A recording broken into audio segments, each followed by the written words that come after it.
Nursing জীবন সবার জন্য একরকম নয়, যেমনটা আমার ক্ষেত্রে।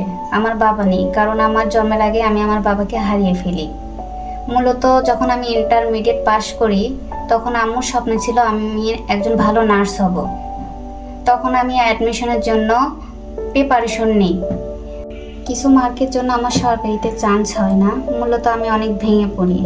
পরে বাসায় থেকে আম্মু আমাকে অনেক সাপোর্ট করে যে আমাকে প্রাইভেট প্রতিষ্ঠানে পড়াবে। তখন আমি বললাম, এত টাকা তুমি কোথায় পাবে? তখন আমার আম্মু বললো, তোমার টাকা নিয়ে চিন্তা করতে হবে না, আমি তোমার স্বপ্ন পূরণ করব। তারপর আমি সাইক প্রতিষ্ঠান সম্পর্কে জানতে পারি।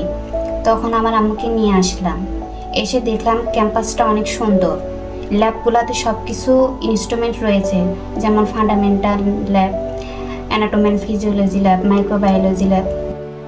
তারপর আমাদের ক্লাস শুরু হয়। সব কিছুই নতুন, একটা অচেনা জায়গা, নতুন পরিবেশ, নতুন বন্ধুবান্ধব, নতুন শিক্ষক শিক্ষিকা, সব কিছু ইংলিশে। তারপরে দেখলাম স্যার ম্যামরা অনেক দক্ষ, হাতে কলমে সব কিছু বোঝায়, শেখায়। কিছুদিন ক্লাস করলাম, তারপরে একটা ভালো অভিজ্ঞতা হইল। তারপর শুরু যায় আমাদের ক্লিনিক্যাল প্র্যাকটিস।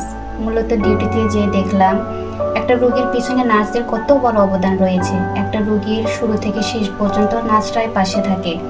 যখন কাজ করার পর পেশেন্টের আত্মীয় স্বজনরা দোয়া করে দেয়, একটা নতুন একটা অনুভূতি হয় যে না, আমি একটা ভালো প্রফেশনে আসছি।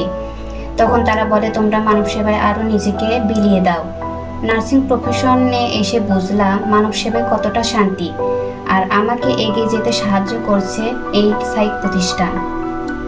ধন্যবাদ জানাই সাইক প্রতিষ্ঠানকে, ধন্যবাদ জানাই আমার পরিচালক ম্যামকে, আর ধন্যবাদ জানাই আমার সকল শিক্ষক শিক্ষিকাদের, ধন্যবাদ জানাই আমার ক্লাসমেটদের। তারা আমাকে অনেক সাপোর্ট করে।